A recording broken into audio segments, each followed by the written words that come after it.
Hello, I'm Esther Gitu. Welcome to Africa 54. Here's what's coming up. Beyond promising a return to the America First doctrine, President-elect Donald Trump early conversations with leaders indicate he aims to fulfill his promises to quickly end the conflicts in the Middle East and Ukraine. The United Nations Security Council is discussing a British-drafted resolution that demands Sudan's warring parties cease hostilities and allow for safe, rapid, and unhindered deliveries of aid across front lines. And the World Health Organization reports that cancer rates in Africa are increasing by about 20% annually, with breast cancer being the most common among women and prostate cancer prevalent in men. All this and much more coming up on today's Africa 54.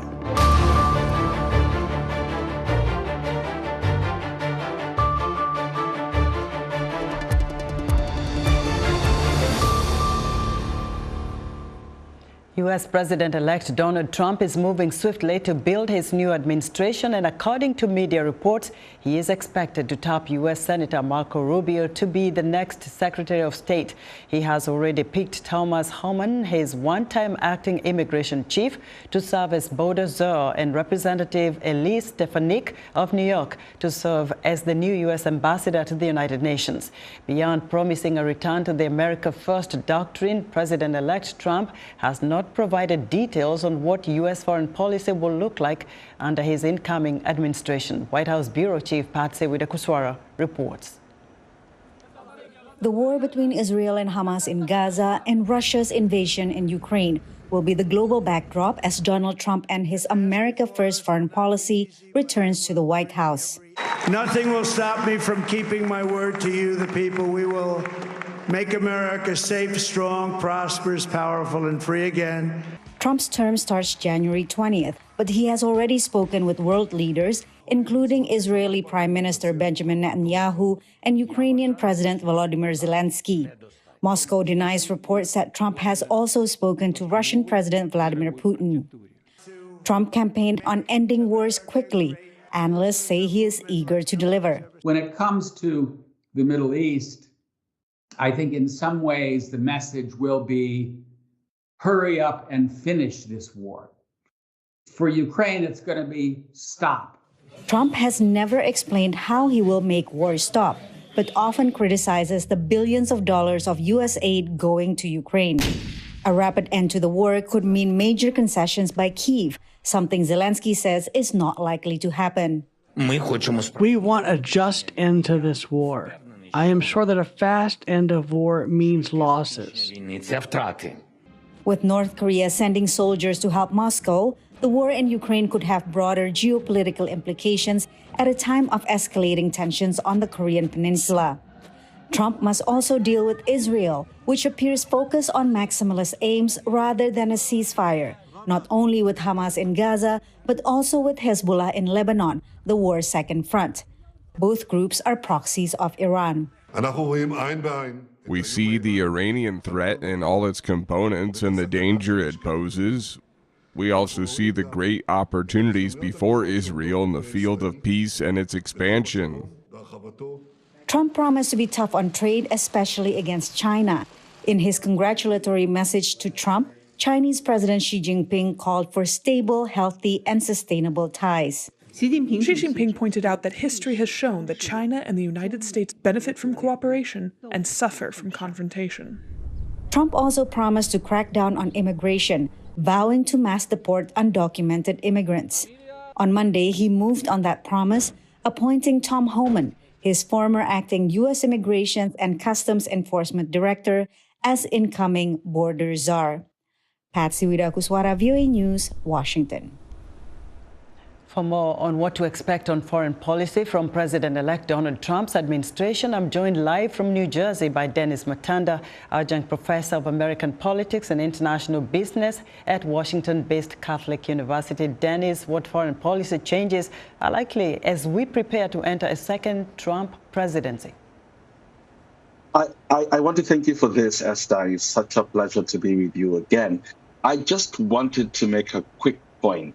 If you go back and look at the past 20, 25, 30 years of U.S. foreign policy for Africa, the changes have been extremely slow, extremely not painful, but it's almost like baby steps. Yes, you can have presidents going to Africa. Yes, you can have programs like PEPFAR. But the biggest challenge is that the United States has not necessarily played a significant role in the development of Africa. So I want to explain it from this perspective. If you want to see what Africa presents to the world and what Africa presents to Africa, it's that the United States has provided significant amounts of what you call interested capital, which is private sector or U.S. direct investment abroad to places like Saudi Arabia, to the Middle East, to Asia, to the Far East, to Europe, and even to Latin America. But when it comes to Africa, it's typically the public sector, USAID and entities like that play a leading role. But what the biggest challenge to that in terms of development is most of that money is what you call disinterested capital. It's not looking for, shall I say, profit or profit motive. And that, for me, is one of the things we should expect. So, the Trump administration won't change. So, Dennis, what do you expect we would say what the misses during his first term, whether they were local or foreign, that he can be able to fix now during his second term? But I want you to see it from this perspective. The Trump administration wasn't necessarily a big miss. Just look at, for example, what it did in terms of negotiating a free trade agreement with Kenya. That relationship stayed during the Biden administration, although it was downgraded into a strategic trade and investment partnership. Let's then go into things like Prosper Africa that were designed under the Trump administration. These have gone on. What these will tell you is, although you have personalities change, U.S. policy for Africa does not necessarily change much. So when it comes... And very quickly, tell me, which countries is he likely to visit in Africa? Maybe just name two and probably why. You know, I would say Kenya, because it would be a continuation of STIP, and also because that is the highest reflection of that procedural or bilateral conversation that has been going on. I will not be surprised if they decide to upgrade it right back into an FTA discussion. But I don't think it's going to be a major change. I think that seeing Trump in Africa is going to be very, very difficult to even put. Dennis, thank you so much for your insight. Dennis Matanda is an adjunct professor of American politics and international business at Washington-based Catholic University. The United Nations Security Council is discussing a British-drafted resolution that demands Sudan's warring parties cease hostilities and calls on them to allow safe, rapid and unhindered deliveries of aid across front lines and borders. VOA's Philip Alexiou has more. Diplomats say Britain wanted to put the draft resolution to a vote as quickly as possible, but to be adopted, a resolution needs at least 9 votes in favor and no vetoes by the U.S., France, Britain, Russia, or China. The UN reports half of Sudan's population, some 25 million people, need aid as famine has taken hold in displacement camps, and 11 million people have fled their homes. Nearly 3 million of those people have left for other countries. Britain's draft text demands that the Rapid Support Forces immediately halt its offensives throughout Sudan and demands that the warring parties immediately cease hostilities. It also calls the parties in the conflict to allow and facilitate the full, safe, and rapid and unhindered cross-line and cross-border humanitarian access into and throughout Sudan. The draft also calling for the Adre border crossing with Chad to remain open for aid deliveries and stresses the need to sustain humanitarian access through all border crossings while humanitarian needs persist and without impediments. A 3-month approval given by Sudanese authorities for the UN and aid groups to use the Adre border crossing to reach Darfur is due to expire this month. The Security Council has adopted 2 previous resolutions on Sudan. In March, it called for an immediate cessation of hostilities for the holy month of Ramadan. Then in June, it specifically demanded a halt to a siege of a city of 1.8 million people in Sudan's North Darfur region by the RSF. Both resolutions, adopted with 14 votes in favor and a Russian abstention, also called for full, rapid, safe, and unhindered humanitarian access. Philip Alexio, VOA News. Somalia's breakaway region of Somaliland is due to hold general elections on November 13th. The self-declared republic is pushing for recognition from the international community. What could the election outcome mean for the Horn of Africa and beyond? Henry Wilkins explains. Somaliland, a breakaway region of Somalia, holds general elections on Wednesday. The incumbent president, Muse Bihi Abdi, of the Kulmiye or Unity Party, is hoping to secure a second term. Abdirahman Mohamed Abdullahi of the Wadani or National Party is the main opponent. But whoever wins, many voters say the most important issue for Somaliland, which declared independence from Somalia in 1991, is to finally get international recognition. Yes, we are sending a message to the international community to give us recognition. Somaliland is a full functioning government. It has political parties. It has currencies. It's different from Somalia. It has stability. It's a democratic country. Currently, no country or international body recognises Somaliland as an independent nation.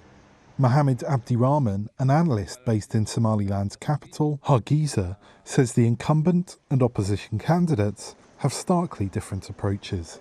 On the issue, for example, on dialogue with Somalia, the current government rejects it. The opposition think it's important to engage a dialogue with Somaliland.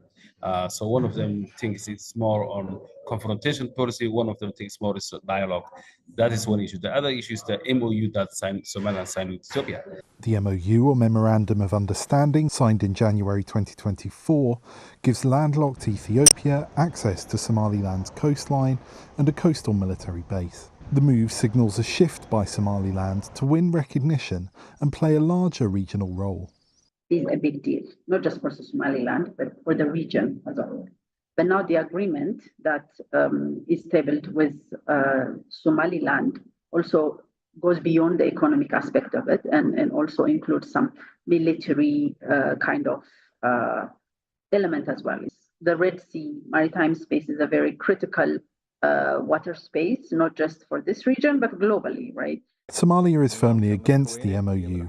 China, which holds significant influence in the Horn of Africa and is dealing with its own perceived breakaway state in the shape of Taiwan, has also spoken out against the deal.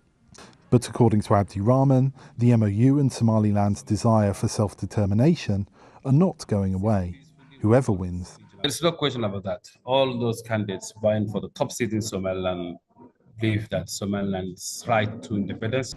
Demisi says neighbouring governments are reluctant to recognise Somaliland's independence for fear of encouraging secessionist movements in their own countries.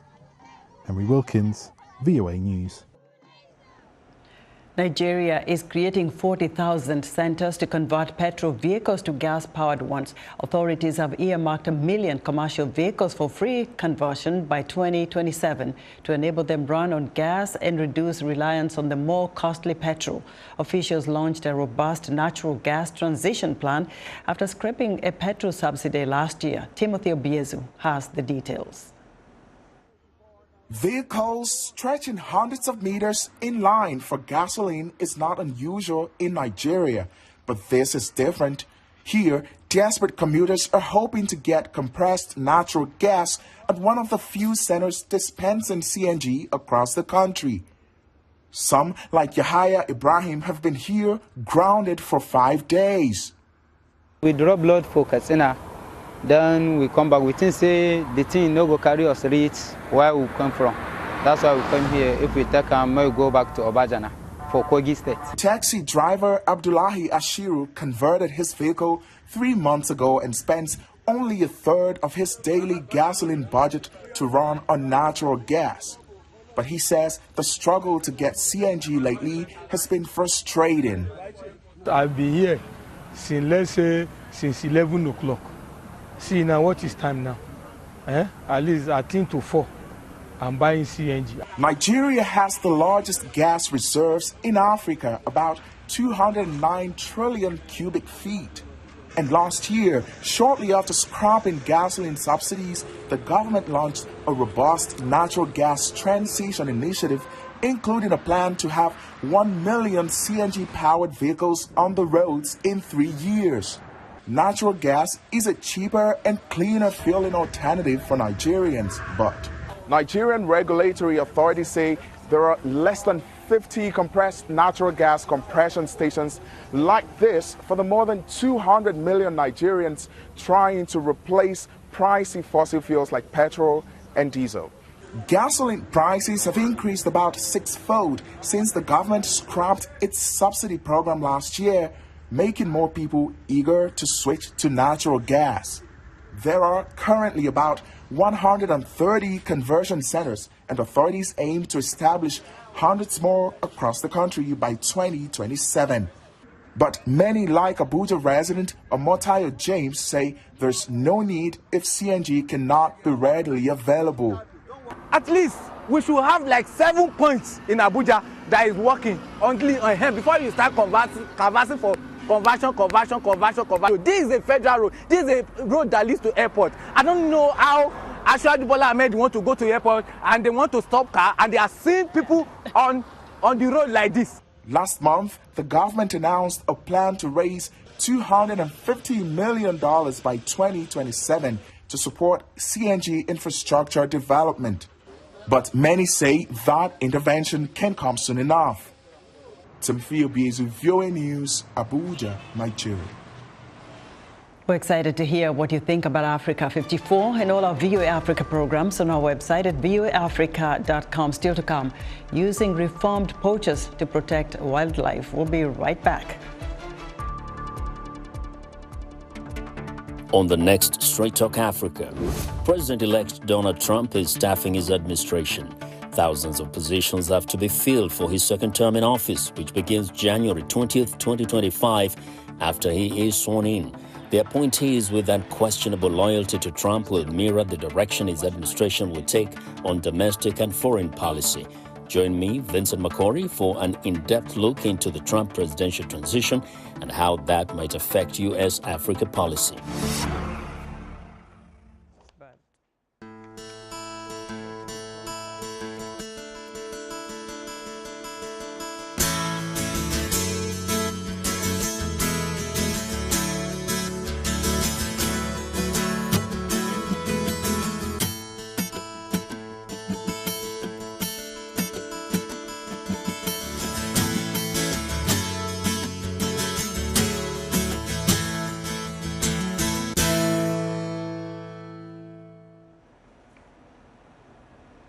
In other news, officials in military-ruled Niger say 9 members of the rebel Patriotic Liberation Front, an armed movement seeking the release of Mohamed Bazoum, Niger's ousted president, have surrendered. The rebel group was created in August 2023, 1 month after Bazoum, Niger's democratically elected president, was overthrown in a military coup.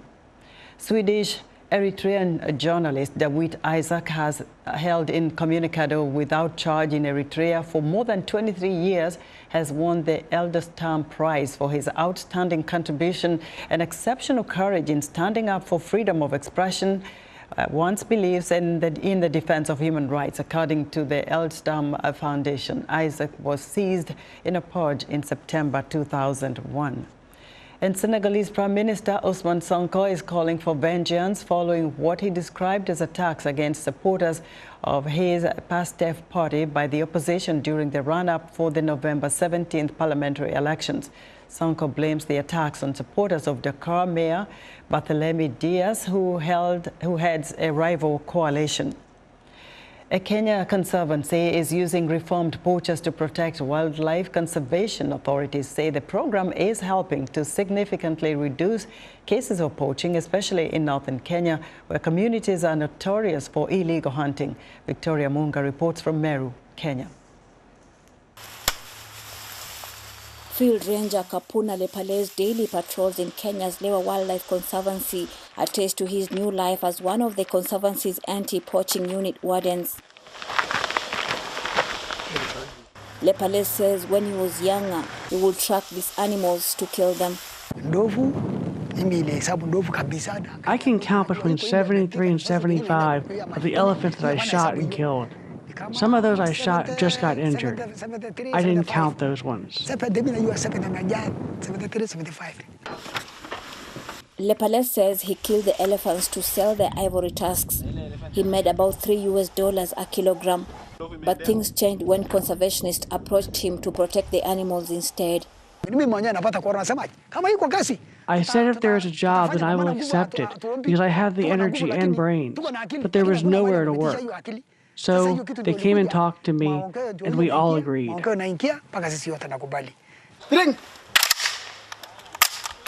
Kenya's Wildlife Service says it has made progress in protecting endangered elephants and rhinos, but poaching and other human activities threaten their survival. Charles Musyoki is KWS Community Service Director. He says the service is watching how well turning poachers into rangers is working at private reserves like Lewa. We are treating it as an experiment for now. If it's going to be successful, then we may want to really embrace it and see whether it's something that we would want to work with. If it goes the other direction, then we will abandon it. Reformed poachers like Lepale are leading campaigns against poaching through group forums in the communities. Authorities at Lewa say the Conservancy has not had cases of poaching endangered rhinos in the last 5 years, and rhino numbers grew to 268 this year from 256 last year. And by having him on board in our team, he has assisted other rangers in his skills because, he's a little bushman. And also by being involved in poaching, he knows the tricks of the poachers. So whenever we are protecting, we try and use his tricks or his skills to make sure that we protect our wildlife. Kenya is home to at least 36,000 elephants and nearly 2,000 rhinos. Rangers like Lepale believe reforming poachers can help protect these endangered animals. Victoria Amunga, VOA News, Meru, Kenya. It's time for a health report, and joining us now is Africa 54 health correspondent Lino Mudu with the latest news on cancer in Africa. Hello, Lino. Hello, Esther. Hello, everyone. Medical experts are sounding the alarm on the rise of cancer in communities globally. Black men have the highest rates of prostate cancer, while Black women face disproportionately higher rates of breast cancer and more aggressive forms of the disease here in the United States. According to the American Cancer Society, the World Health Organization reports that cancer rates in Africa are increasing by about 20% a year, with breast cancer being the most common among women and prostate cancer prevalent in men. For more insight, I am joined by Dr. Wilfred Ngwa, Director of the Global Health Catalyst with Johns Hopkins. Dr. Ngwa, thank you so much for joining us today. Thank you, Lino. Cancer care disparities are a major issue worldwide, and even within the United States, access often depends on factors like zip code and income. What are your thoughts on this issue, and also when it comes to Africa? Yeah, I think you hit the nail on the nail right there with it, because I think the cancer situation in Africa is really, becoming a crisis where we actually recently with the Lancet Oncology Commission for Sub-Saharan Africa showed that, it's about 1 million deaths per year by 2030 if we don't do something about that. And what we see, like you mentioned, is that there are lots of cancers that are really predominant, like prostate, breast, and cervical cancer. And when you look at these cancers, these are the same cancers that in the United States, you see a lot of disparities around. And these disparities are really driven by factors like genetics, maybe just being Black. In Africa, they are more predisposed to breast cancer, having breast cancer early. But a lot of them are also because of systemic factors, just like, the zip code where you live in, maybe a poorer zip code, the food you eat. And in Africa, the rising incidence is partly attributed to that, because now more people are adopting Western diets and other risk factors, like with HIV/AIDS. That's made cervical cancer the leading cause of cancer deaths there in Africa. So, Dr. Ngwa, how do we close the gaps? There are some initiatives that you are leading to help address this issue. Tell us more about it. Yeah, no, I'm very excited about a couple of initiatives that we've been working on. So one, first of all, is has really been engagement with the White House, which has really heard about President Biden's cancer moonshot. So over the past year, since it was ignited in 2022, President Biden, there have been a lot of initiatives that have extended that cancer moonshot to Africa. First, when the president hosted the U.S. Africa Leaders Conference in 2022 in December, there was a commitment of over $300 million from the private sector and the U.S. government to support care in Africa. And then more recently, we had the White House Africa Forum that was really focused, resulting in another, $100 million in commitments. So that's a really major, opportunity for the U.S. to continue to show leadership and help collaborate with Africa in addressing the cancer incident. Me personally, yeah. So would you say that if we are to move the needle on the continent, I mean, you talk about these great initiatives, do we need more money, more expertise, more tools? Where do we start? Yeah, we need all of the above. We actually really need more workforce. I think one of the big part of it is the workforce development. I can tell you most doctors don't want to specialize in cancer in Africa right now because they say they only have to, give a bad news to the patient. They don't have the infrastructure to be able to treat. And so we really need to build a workforce in addition to developing facilities.